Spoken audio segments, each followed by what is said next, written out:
सुखोपविष्टः पर्यङ्के रामकृष्णोर्वादितः लेभे मनोरथान् सर्वान् पथियान् सचकारः। अक्रूर जी को की थकान दूर करके भगवान उनसे कुछ चर्चा कर रहे हैं एकांत में। कहते हैं, हे सौम्य, आपका कल्याण हो और हमारे पिता माता सब कुशल से तो हैं, और जो हमारा नाम मात्र का मामा जो कहा जाता है वो भी कुशल से तो है। भगवान देखिए कितने कृपालु हैं, रावण की भी कुशल पूछते हैं और कंस का भी कुशल पूछते हैं कि कुशल से तो है। उनके हृदय में सबके प्रति करुणा है, पर उसका हित करने के लिए भगवान को उसके हित का उपाय करना पड़ता है।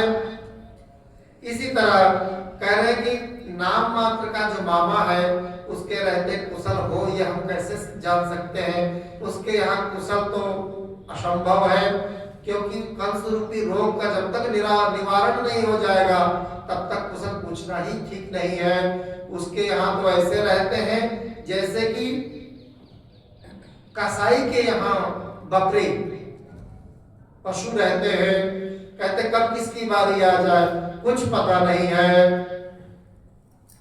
और अक्रूर जी ने उन्होंने सब बताया कि ऐसा है कि नारद जी से जब से कंस ने सुना तब से जो है वसुदेव जी को वध का उद्योग कर रहा है, उसके भीतर शांति ही नहीं है।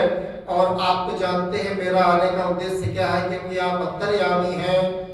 भगवान ने कहा हम सब जानते हैं, और नंद बाबा से कंस की यज्ञ की नीति का वर्णन किए। तो भगवान ने नंद बाबा से कहा कि मामा जी बुलाए हैं, अब तो हम अवश्य जाएंगे।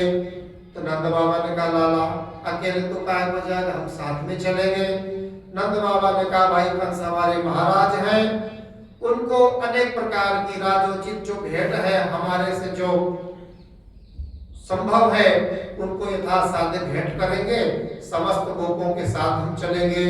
और नंद बाबा रात्रि में ही घोषणा करवा दिए कि कल प्रातः काल हम लोग मथुरा जाएंगे। और जैसे ही ये सूचना ब्रज में पहुंची, घर घर पहुंची, ब्रज की गोपियों के हृदय में पहुंची, तो गोपियां क्या कहती हैं, पृष्ठो भगवता सर्वं वर्णयामास माधवः वैराग्यवन्तं यदसो वसुदेव वधोद्यमम्। कहते कि जब से कंस ने सुना वसुदेव जी के प्रति अत्याचार किया, और भगवान विचार करके नंद बाबा आदि सब तैयारी करके गोरस दूध दही मक्खन इत्यादि एकत्रित करने की रात्रि में घोषणा करके प्रातः जो है जाने की सूचना दिए। जैसे ही ब्रज की गोपियों ने सुना कि प्रातः काल हमारे राम और श्याम मथुरा को चले जाएंगे, तो उनके भीतर अत्यंत वेदना हुई और वो विकल हो गई, गरम गरम श्वास लेने लग गई और अत्यंत व्यथित हो गई। कहते कि इतना दुख हुआ, उनको इतना दुख हो गया, उनके शरीर एकदम म्लान हो गया और उनके जो कंकण हैं वो कंकण खिसकने लग गए और उनकी बेड़ी जो है एकदम जो है विलुलित हो गई। और गोप्यस्तास्तदुपश्रुत्य बभूवुर्व्यथिता भृशं रामकृष्णौ पुरीं नेतुं मक्रूरं ब्रजमागतम्। सुना है, गोपियां आपस में कह रही, सुना है सखी हमारे राम और श्याम को लेने के लिए मथुरा से अक्रूर आया हुआ है। उनकी भीतर से वेदना है और ऊपर से टीस है, और आपस में कह रही कि सखी अब तो चले जाएंगे, फिर हम कैसे जिएंगे। स्मरन्त्यश्चापरासौरे रनुरागस्मितेरिताः हृदि प्रशस्चित्रपदा गिरः सम्मुहुः स्त्रियः। अब भी बातें कह रही है पर भीतर उनकी एक एक लीला याद आने लग गई, भगवान की एक एक चेष्टा, और कैसे चलते हैं, कैसे देखते हैं, कैसे मुस्कुराते हैं, और उनकी एक एक जो है उनके सामने नाचने लग गई। चिंतयन्त्यो मुकुंदस्य भीता विरह कातरा समेता संग साप्रोचो रस्रुमुख्यो आशया। कहते गला आंसुओं से भर गया, उनसे बोला नहीं जा रहा है। अब जब रहा नहीं गया तो व्याकुल होकर के कह रहे विधाता, अब अपने हृदय की व्यथा किसको कहे, तो विधाता को कहने लग गई, अहो विधाता स्तवनः क्वचित् दया संयोज्य मैत्र्या प्रणयेन देहिनः तांश्चाकृतार्थान् वियुनं क्षिपार्थकम् विक्रीडितं तेर्भकचेष्टितं यथा। हे विधाता, आपको क्या हमारे पे दया नहीं आती? हमारी क्या दशा हो रही है? एक तो पहले तुमको नंद नंदन को मिलाना नहीं चाहिए, और यदि मिला दिए आप तो अभी तक हमारे मनोरथ पूर्ण नहीं हुए, बीच में ही तू उनको हमसे बिछोड़ कर रहा है। ये तेरी कैसी चेष्टा है? एक जैसे बालक की भांति चेष्टा है। छोटे बालक जैसे मिट्टी का घर बना देते हैं, मिनटों थोड़े समय में उसको तोड़ के चल देते हैं, लेकिन हमारी तो क्या दशा है देखो। अभी हम पूर्ण मनोरथ नहीं हो चुकी, क्योंकि अभी जब से प्रियतम श्याम सुंदर का दर्शन किया तब से हम उनके हाथ बिक चुकी हैं। अब अपने बस में नहीं है। अब वो कैसा रूप है, हम ही नहीं जो भी उस रूप का दर्शन करेगा वो तो उनके चरणों का अशुल्क दास हो ही जाएगा। यस्तम प्रदर्श्या सीतकुंतलावृतम मुकुंद वक्त्रम सुकपोलमुन्नसम शोकापनो दस्मितले सुंदरम करोसि पारोक्षम साधु ते कृतम। कहते हैं कि अब उस कैसा सुंदर रूप है, घुंघराली अलकावली से आवृत वो बदन चंद्र है और मंद मुस्कान है और उनकी सुंदर नासिका है, तिरछी चितवन है। कहते समस्त हमारे जीवन का जो शोक है, अमंगल है, एक दृष्टि मात्र से वो हरण कर लेते हैं। और जो है ये काम तो बड़ा असाधु आप कर रहे हैं, उनको हमसे बिछोड़ मत कराओ। ये जो एक सखी कह रही कि सखी ये क्या नाम है इसका, क्या कह रही थी अभी? कह रहे अक्रूर। वे अक्रूर, इसको अक्रूर किसने कह दिया? ये तो महान क्रूर काम कर रहा है। क्रूरस्तम अक्रूर समाख्ययास्मना चक्षुर्हि दत्तम हरसे बताज्ञवत् ये दैकदेशे खिल सर्ग सौष्ठवम् त्वदीय मद्राक्ष्ममवयं वधुद्विषः। कहते हैं कि सखी नाम अक्रूर है, लेकिन कितना क्रूर है। हमारे राम और श्याम ये दो ही नेत्र हैं, इनको देख करके हम जी रही थी। आज बड़ी क्रूरता पूर्वक इनको हमारे नेत्र स्वरूप राम और श्याम को निकाल के लिए जा रहा है। कहते मथुरा जाएगा। अरे मथुरा लेके क्या करेगा वहां? एक सखी कह रही सखी हम किस औरों से अपेक्षा करें? तो देखो जिनसे हमने प्रेम किया वो भी ऐसे निष्ठुर हो गए। ये श्याम सुंदर बार बार शपथ करी कही तुम सब मेरी, और कितो त्याग दीनी नगण्य सब बिरपत हो न हेरी। कहते हैं कि ये नंद नंदन जब जमुना तट पे बैठते थे तो कहते थे मैं तो आप लोग के अलावा और किसी को जानता ही नहीं हूँ, और हम इनकी मीठी मीठी बातों में अब एकदम जो है अपने आप को खो दिया। लेकिन ये तो क्षणभंग सौहृद, आज इनका कोई सौहार्द दिखता ही नहीं। चट से तैयार होकर बड़े आराम से रथ पे जाकर बैठ गए, और ना हमको समझा रहे ना हमारी तरफ देख रहे। औरों से अपेक्षा मान लो नहीं भी की जाए तो इनसे अपेक्षा की जाए, लेकिन ये तो हमारी तरफ देखते तक नहीं है। ननंद संसूनु क्षणभंग सौहृदः समीक्षते नः स्वकृता दुरावत विहाय गेहान् स्वजनान् सुतान् पतीन् स्तब्दास्य मद्धो पगता नवप्रियः। कहते सखी इनको भी नए नए भक्त बनाने में इनको बड़ा आनंद आता है।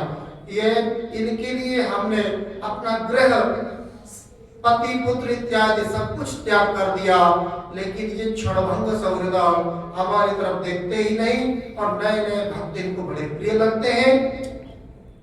तो एक सखी कह रहे कि सखी क्या करें, हमारा आज जितना भी मंगल दिन था समाप्त हो चुका। अब तो मथुरावासिनी जो है, मथुरावासी भक्तजन है, अब उनका मंगल दिन शुरू होने वाला है, क्योंकि ये उत्सव स्वरूप श्याम सुंदर का जो बदन चंद्र है, अब कल से वो दर्शन करेंगी, हमको इनका दर्शन अब नहीं हो पाएगा। और इनको तो जो देख लेता है वो इनका ही हो जाता है। अब ये मथुरावासिनी जब जो इनका दर्शन करेंगी वही इनके हो जाएंगे। और इनकी जो सुखम प्रभाता रजनीयमासिसः सत्या बभूवुः पुरयोसितां ध्रुवम् या संप्रविष्टस्य मुखं ब्रजस्पते पास्यन्त्य पांगोत्कलितस्मितासवम्। आज की रात का प्रातः काल मथुरा की स्त्रियों के लिए निश्चय ही बड़ा मंगलमय होगा। आज उनकी बहुत दिनों की अभिलाषाएं अवश्य ही पूरी हो जाएंगी, जब हमारे ब्रजराज श्याम सुंदर अपने तिरछी चितवन और मंद मंद मुस्कान से युक्त मुखारविंद का मादक मधु वितरण करते हुए मथुरापुरी में प्रवेश करेंगे, तब वे उसका पान करके धन्य धन्य हो जाएंगे। यद्यपि हमारे श्याम सुंदर धैर्यवान होने के साथ ही नंद बाबा आदि गुरुजनों की आज्ञा में रहते हैं, तथापि मथुरा की युवतियां अपने मधु के समान मधुर वचनों से इनका चित्त बरबस अपनी ओर खींच लेंगी और ये उनकी मंद मंद चितवन मुस्कान भावभंगी से वहीं रम जाएंगे। फिर हम गंवार ग्वालिनियों को कौन पूछेगा। इस प्रकार एक सखी कह रही कि सखी इनका रूप कैसा सुंदर है, ये महोत्सव है, इनका दर्शन होते एकदम उत्सव हो जाता है। सोई हुई चेतना में नव चेतना का संचार हो जाता है और ये रमा रमण श्याम सुंदर अब जो है मथुरा के लिए तैयार हो गए। तो एक कह रही कि देखो सखी यह अक्रूर कितना निठुर, कितना हृदयहीन है। इधर तो हम गोपियां इतनी दुखित हो रही हैं और यह हमारे परम प्रियतम नंद दुलारी श्याम सुंदर को हमारी आंखों से ओझल करके बहुत दूर ले जाना चाहता है और दो बात कहकर हमें धीरज भी नहीं बंधाता, आश्वासन भी नहीं देता। सचमुच ऐसे अत्यंत क्रूर पुरुष का क्रूर नाम होना नहीं होना चाहिए था। कहते कि और तो सब ठीक है, हमारे श्याम सुंदर और बलराम जी ये रथ पे बैठे हैं, तो हम सोचते हैं कि थोड़ी देर और जितना समय यहाँ रुक जाए तो हम उनका जी भर के पान तो कर ले रूप माधुरी का। परंतु ये ग्वाल बाल देखो सब तैयार होके करें जल्दी करो जल्दी करो जल्दी करो। इन लोगों के उतावली को देख करके जो वयोवृद्ध गोपगण है वो उपेक्षा करके बैठ गए कि जैसी इच्छा हो तुम वैसा ही करो। तो एक सखी कह रही कि सखी क्यों ना ऐसा किया जाए कि अपने श्याम सुंदर नंदनंदन को पकड़ के नीचे उतार के ले लें, तुम खाली रथ जाओ। तो एक कह रही कि सखी मन तो हमारा भी ऐसा ही कर रहा है, लेकिन क्या करें, हमारे कुल के जो वृद्ध बांधव गण है वो बैठे हैं, अब उनकी हम संकोच के कारण हम ऐसा नहीं कर सकती। तो एक सखी कह रही कि अब हमारे प्राण ही चले जाए तो हमारी ये लोक मर्यादा क्या काम आएगी। निवारयामः समुपेत्य माधवम् किं वो करिष्यन् कुलवृद्ध बान्धवाः मुकुंद संगान् निमिषार्ध दुस्त्यजात् दैवेन विध्वंसित दीन चेतसाम्। कहते इनका संग एक क्षण के लिए भी छोड़ा नहीं जाता। ये इतने प्यारे हैं कि मन करता है कि इनको श्याम तो ही नैनन रखूं छिपाए, श्याम तो ही कहते हैं इनको मन करता कि अपने हृदय में छिपा के रख लो, छोड़ने की इच्छा नहीं करती है। तो कहते हैं कि इनको रोके कैसे? तो दूसरी सखी कहती है इससे रोका जाए। कहती सखी अब हमारा विधाता ही प्रतिकूल हो गया, तो ये सब करने से क्या होगा?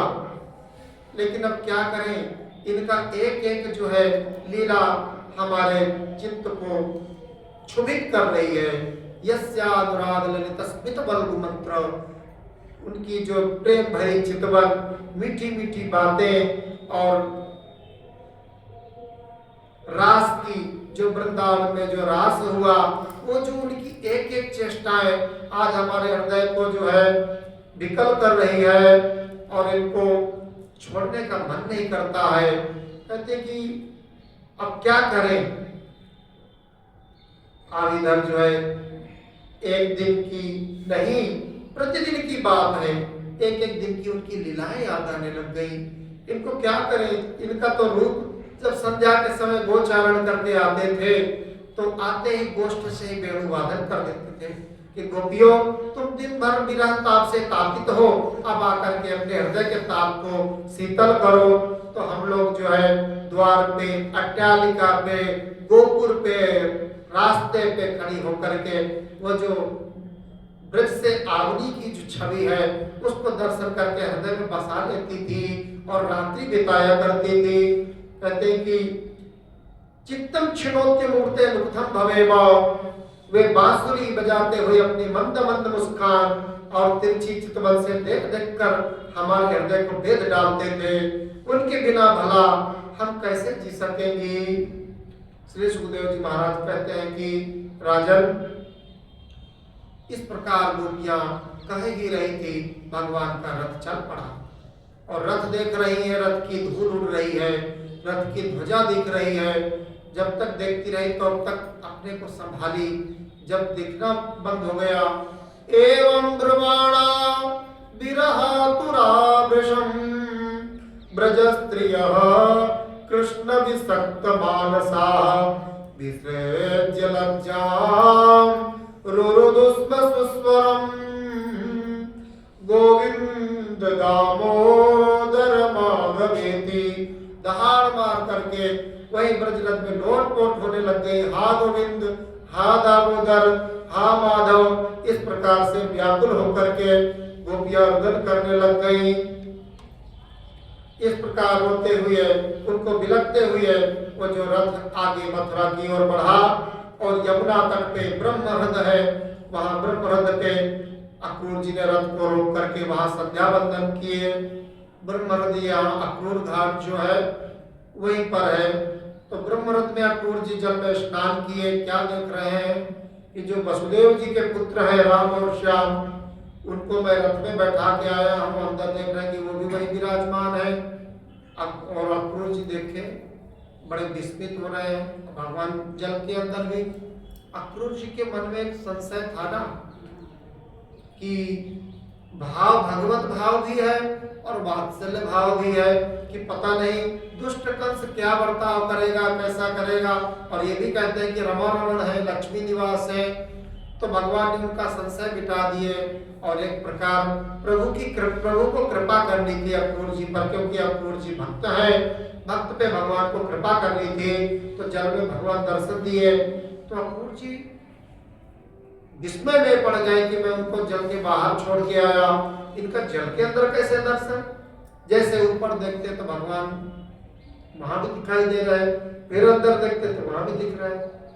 तो उनको बड़ा मन में वो हुआ कि भगवान ने अपना पुराण पुरुष अनंत स्वरूप से दर्शन दिए और विभूतियों के साथ पार्षदों के द्वारा भगवान पूजित हो रहे हैं, स्तुत्य हो रहे हैं।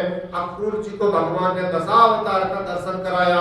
अक्रूर जी भगवान के श्री चरण कमलों में साष्टांग प्रणपात करके समझ गए कि जिनको मैं वसुदेव जी का पुत्र मानता हूँ वो अखिल चराचर जगत के स्वामी हैं और मेरे भी स्वामी हैं। जल के बाहर जैसे बाहर निकल के आते हैं, भगवान ने कहा चाचा जी आप कुछ विस्मित से लग रहे हैं, कोई ऐसी अघटन घटना आपने देखी क्या?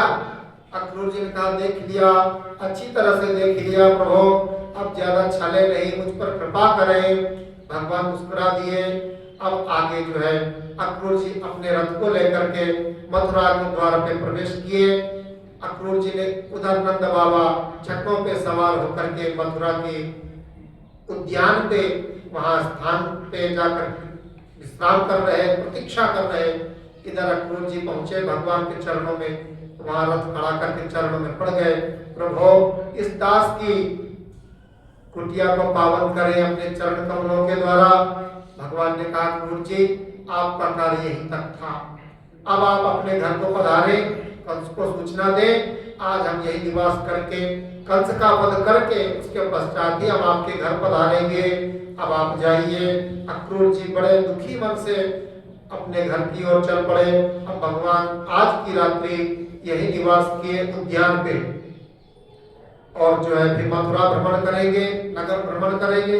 आगे की कथा अच्छा अभी 15 मिनट बाकी है। लाइट एक मोबाइल पे भी दिख नहीं रहा है ना, तो मोबाइल का लाइट लगा देने से दिख रहा है। अक्रूर जी अब चले गए अपने घर को। भगवान श्री कृष्ण मथुरा में प्रवेश कर रहे। अब जो है शाम के समय में नगर भ्रमण कर रहे हैं। नगर में सब बालक जो है, वृद्धजन और वहां की स्त्रियां मथुरावासिनी जैसे ब्रज में भगवान के दर्शन के लिए उत्सुक होकर के आती थी, ऐसे मथुरा में भी भगवान के दर्शन के लिए पुष्प लेकर के, अक्षत लेकर के सब स्वागत कर रही हैं। और भगवान जिस गली से निकलते हैं भगवान का दर्शन करके सब निहाल हो जाती, कहते धन्य है यशोदा, धन्य है नंद, धन्य है ब्रजवासी। ये तो हमारा एक क्षण का दर्शन, जब हम इनके चरणों के सदा सदा के दास बन गए, तो जिनको इतने दिन तक निरंतर दर्शन होता रहा, उनके भाग्य का क्या कहना। सब भगवान के भक्त बन गए। और संध्या के समय नगर भ्रमण इत्यादि करके मथुरा के लोग जो है भगवान की अनेक प्रकार से स्तुति बड़ाई जो कहते हैं कर रहे हैं, और बड़े ही अपने को धन्य मान रहे हैं कि कैसा सुंदर स्वरूप है। और मथुरा की बड़ी विलक्षण शोभा है। वहां पर द्वार कलश सजे हुए हैं, तोरण लगे हुए हैं, बंधनवार लगे हुए हैं, और वहां की बड़ी अद्भुत शोभा हो रही है। और भगवान देखते देखते फिर वहां आगे जाकर के वो जो यज्ञ धनुष था, धनुष यज्ञ जो किए थे भगवान, वहां गए। वहां पर 1100 सैनिक जो है सुरक्षा के लिए नियुक्त थे। भगवान के चित्त में मोहिनी डाल दी, कोई उस धनुष को छू नहीं पा रहा था। भगवान कह रहे कि हम थोड़ा प्रणाम करके छू ले, स्पर्श कर ले। उन्होंने कहा हाँ आप आराम से पधारे। भगवान जा करके नमस्कार करके धनुष को उठा करके, जैसे कि हाथी गन्ना को कुचल कर तोड़ देता है, ऐसे ही भगवान एक झटके में धनुष को तोड़ डाले। अब इधर जो है धनुष का बड़ा भीषण शब्द हुआ, इससे वो सैनिक गण बड़े क्रुद्ध हो गए और दौड़ो मारो की ध्वनि होने लग गई। भगवान उसी धनुष के टुकड़े से ही उनको वहीं पर जो है समाप्त कर दिया। सबको जो है भगवान की परम धाम की प्राप्ति हो गई। अब कंस को भय सवार हो गया कि ये धनुष भंग कर दिए, अब तो निश्चित है कि मेरी भी मृत्यु कर सकते हैं। अब जो है रात में स्वप्न देख रहा कि, और मल्लों को तैयार कर दिए कि मल्लों पे भरोसा था, शायद वो लोग कुछ कार्य करें। स्वप्न क्या देख रहा है कि कंस निर्वस्त्र होकर के तेल लगाए हुए गधा पे बैठकर दक्षिण की ओर जा रहा है। मृत्यु की सूचना उसको मिल रही है। इधर भगवान प्रातः काल संध्या वंदना से निवृत्त होकर के नित्य से अब जो है निकले। कंस की नीति के अनुसार एक कुवलयापीठ नाम का एक हाथी था, विशाल 10,000 हाथी का बल वाला। उसको मदिरा पिला करके उसको द्वार पर खड़ा किया गया कि हाथी के द्वारा ही उनको मरवा दिया जाए। भगवान गए और वहां जाकर के उसको महावत को कह रहे हैं, हे अम्बष्ठ, हे महावत, हमको जाने के लिए रास्ता दे दो। हाथी को प्रेरणा दे रहा है, उद्यत कर रहा है भगवान पे प्रहार करने के लिए। भगवान बोले कि यदि तुम हमको रास्ता नहीं दोगे तो हम तुमको सीधा यम साधनम आपको हम यमराज के सदन पहुंचा देंगे। और इस शब्द सुन करके वो तो और गुस्सा आया, क्रोधित हो गया और हाथी को प्रेरित कर दिया। भगवान ने हाथी को पूंछ पकड़ के खींच लिए, जैसे छोटा बच्चा लकड़ी के खिलौनों को घसीट के ले लेता है, और हाथी को एक मुष्टि का प्रहार करके घुटना टेक दिया। और हाथी क्रोधित होकर भगवान पे दांत का प्रहार किया। भगवान ऐसी लीला कर रहे हैं कि जमीन पे लेट गए। हाथी क्रोधित होकर जहां दांत मारता है भगवान वहीं से निकल जाते हैं, उसके दांत जमीन पृथ्वी पे गड़ जाते हैं। उसको जैसे जैसे क्रोधित और चोट पहुंचा रहे हैं। इस प्रकार राम और श्याम दोनों हाथी के साथ क्रीड़ा करते हुए उसके दोनों दांत उखाड़ लिए और उसको कुंजर के सहित हाथी और महावत सहित दोनों को यमराज के यहाँ पहुंचा दिया। अब भगवान हाथी के रक्त के छींटे भगवान के श्री अंगों पे लगे हुए बड़ी ही शोभायमान। भगवान को जो भी लग जाए उससे शोभा ही बढ़ती है। अब हाथी के खून के छींटे पड़ गए तो भगवान की और शोभा बढ़ गई। अब वहां एक एक हाथी का दांत लिए हुए वहां जाके पहुंच रहे रंग सभा में, और वहां क्या भगवान की शोभा है। मल्लानाम असनिर्गुणाम नरवरः स्त्रीणाम स्मरो मूर्तिमान मृत्युर्भोजपते विराट विदुषाम गोपालाम स्वजनो सताम क्षितिभुजाम शास्ता सुपित्रो शिशु मृत्युर्भोजपते विराट विदुषाम तत्त्वं परम योगिनाम वृष्णीनाम परदेवतेति विदितो रंगंगतः साग्रजः। वहां पर जिनकी रही भावना जैसी प्रभु मूरत तिन देखी तैसी। जिनका जैसा भाव था, मल्ल जो वहां उनको तैयार करके रखा गया था कुश्ती के लिए, वो देख रहे हैं कि अरे ये पहलवान नहीं है, ये तो वज्र खड़े हैं। और जो वहां की जो अंगनाएं थी, वहां की जो स्त्रियां थी, उनको साक्षात कामदेव स्वरूप से भगवान के दर्शन हो रहे हैं। और नंद बाबा ग्वाल बाबा देख रहे हैं कि अरे हमारो लाला आ गए हो, देखो कैसी शोभा, कंधे पे दांत लिए हुए हैं। और जो वहां शासक राजागण बैठे थे तो भगवान उनके दंडधारी शासक रूप से दर्शन दिए। और कंस जो बैठा था उच्च सिंहासन पे, वो कह रहे अरे ये तो मेरी मृत्यु आ गई, उसको मृत्यु दिख रहे। और जो वहां विद्वान लोग जो बैठे थे उनको भगवान बड़े तत्व रूप से दर्शन हुआ योगियों के लिए। और कृष्णी वंशी जो थे वो कहते ये तो हमारे वसुदेव जी के पुत्र हैं, हमारे भतीजे लग रहे हैं। तो ये अपने अपने संबंध के अनुसार भगवान का दर्शन कर रहे हैं। इधर वहां की स्त्रियां क्या कह रही हैं, वो कह रहे हैं कि सखी इन ब्रज के वासियों का क्या भाग्य है, ये ऐसा सुंदर स्वरूप, ऐसा दर्शन। आपस में बात कर रही हैं जो मथुरा वासिनी है। पुण्यावत ब्रज भुवो यवयंद्रलिंग गूढ़ः पुराण पुरुषः पुरुषो वन चित्रमाल्यः गाः पालयन् सह बलः वणयंश्च वेणुं विक्रीडयां चतगिरित्ररमार्चितांघ्रि। उनके पुण्य का क्या कहना है। जो ब्रज की गोपियां ब्रजवासी गण है, ब्रज के ग्वाल बाल है, कहते कि नित्य हमको तो एक क्षण का दर्शन तो हमारे को आनंद में डुबाए डाल रहा है, जिनको रोजाना का दर्शन है उनके पुण्यों का क्या कहना है। कहते कि ये साक्षात पुराण पुरुष एक छोटा ग्वाल बाल का रूप धारण करके ब्रज में निवास कर रहे हैं और गायों को के साथ ग्वाल बालों के साथ वेणु वादन करते हुए गोचारण को जाते हैं और वहां से ब्रज को आते हैं। सखी गोपियों ने कौन सा तपस्या किया था, जो कि कौन सा आचरण किया था, जो लावण्य धाम सुंदरता के धाम है, इनका नित्य दर्शन होता था और इनके सुंदर रूप का अपने नेत्रों के द्वारा पान करती थी। कहते ऐसा सुंदर स्वरूप। आप कहते कि उनके भाग्य का, उनके जीवन चर्या का क्या कहें।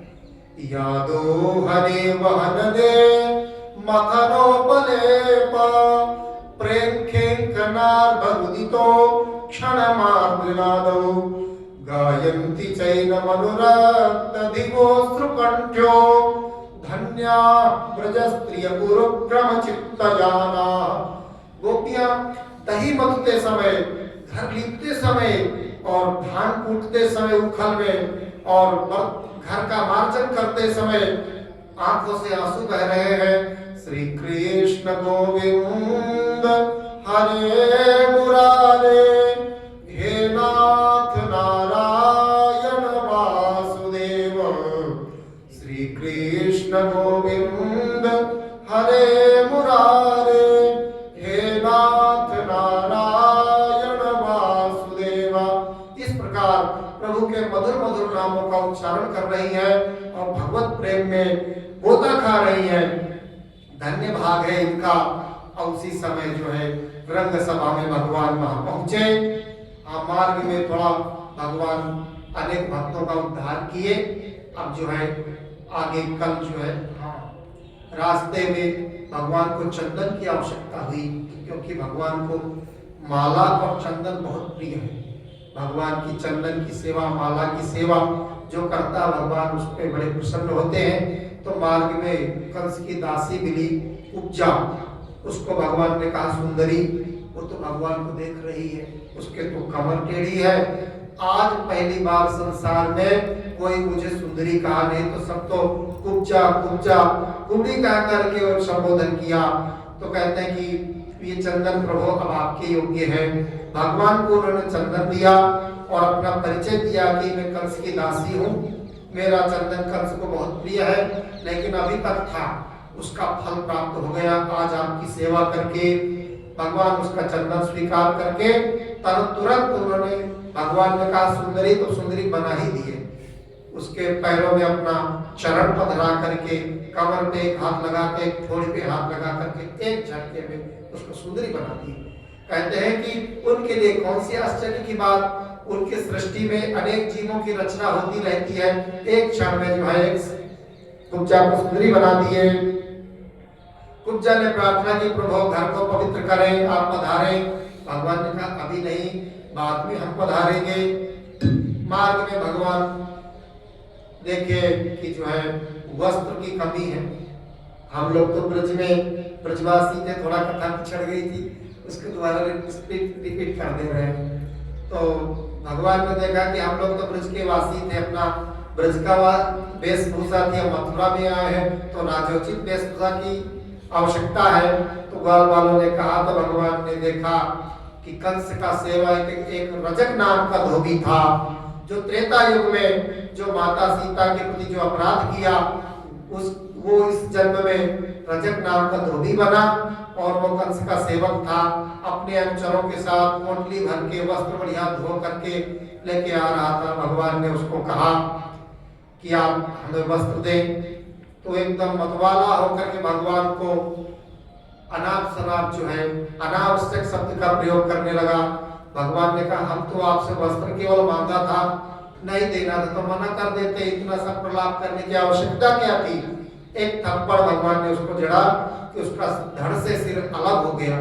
उसको इस प्रकार देख करके अन्य जो धोबीगण थे उन्होंने कहा कि अब मारने की जरूरत नहीं, कपड़ा ले लो, पोटली छोड़कर वहीं से वो भाग गए। भगवान अपने सब सखाओं को बोले कि भाई देखो, अपने अपने अनुसार, रुचि के अनुसार आप धारण कर लीजिए। अब वस्त्र तो बड़े बड़े नाम तो थी नहीं कोई, तो आगे चल करके बोले कि ये कैसे वस्त्र है। तो भगवान एक जो कपड़ा रंगकार थे, कपड़ा को जो ठीक करते थे, दर्जी, हाँ दर्जी कहते, तो दर्जी के यहाँ गए। दर्जी ने बड़े भक्ति भाव पूर्वक सबके वस्त्रों को ठीक ठीक मरम्मत करके भगवान के चरणों में नमस्कार किया।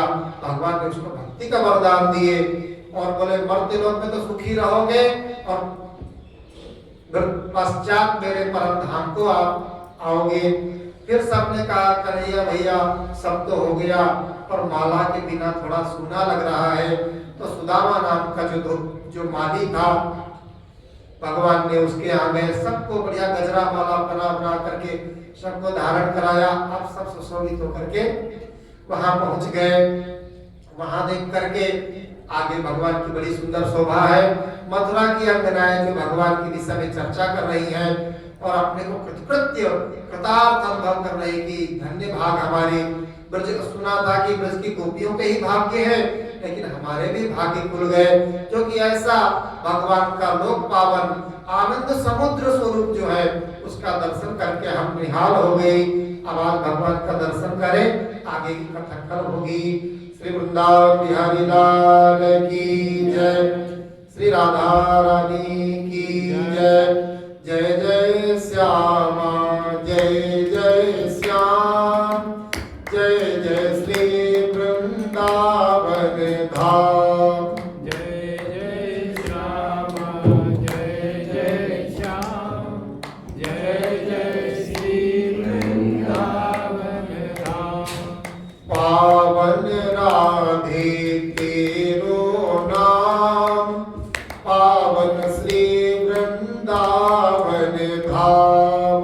पावन राधे तेरो नाम, पावन श्री वृंदावन धाम। मेरी श्यामा मेरो श्याम, मेरो श्री वृंदावन धाम। मेरी श्यामा मेरो श्याम, मेरो श्री वृंदावन धाम। जय गोवर्धन जय ब्रज धाम, श्री यमुना जी ललित ललाम। जय गोवर्धन जय ब्रजधाम, जय यमुना जी ललित ललाम। जय बरसानो जय नंदगाम, रावण गोकुल अति अभिराम। जय बरसानो जय नंदगाम, रावण गोकुल अति अभिराम। जय जय श्यामा जय जय श्याम, जय जय श्री वृंदावन धाम। जय जय श्यामा जय जय श्याम, जय जय श्री वृंदावन धाम। यह जोरी अभिचल अभिराम, हृदय विराजो आठों याम। यह जोड़ी अभिचल अभिराम, हृदय विराजो आठों याम। जय जय श्यामा जय जय श्याम, जय जय श्री वृंदावन धाम। जय जय श्यामा जय जय श्याम, जय जय श्री वृंदावन धाम। श्री वृंदावन बिहारी लाल की जय, श्री राधा रानी की जय। श्री राधा ललित विनोद लाल की जय। श्री राधा ललित लाडली गोपाल लाल की जय। श्री वृंदावन धाम की जय। श्याम सुंदर श्री यमुने महारानी की जय। अनंत कोटि सर्वतंत्र महात्माओं की जय। श्रीमद् भागवत महापुराण की जय। श्री सुखदेव जी महाराज की जय। श्री परीक्षित जी महाराज की जय। श्री सूत सौनकादि ऋषियन की जय। जय जय श्री राधे, जय जय श्री राधे, जय जय श्री राधे।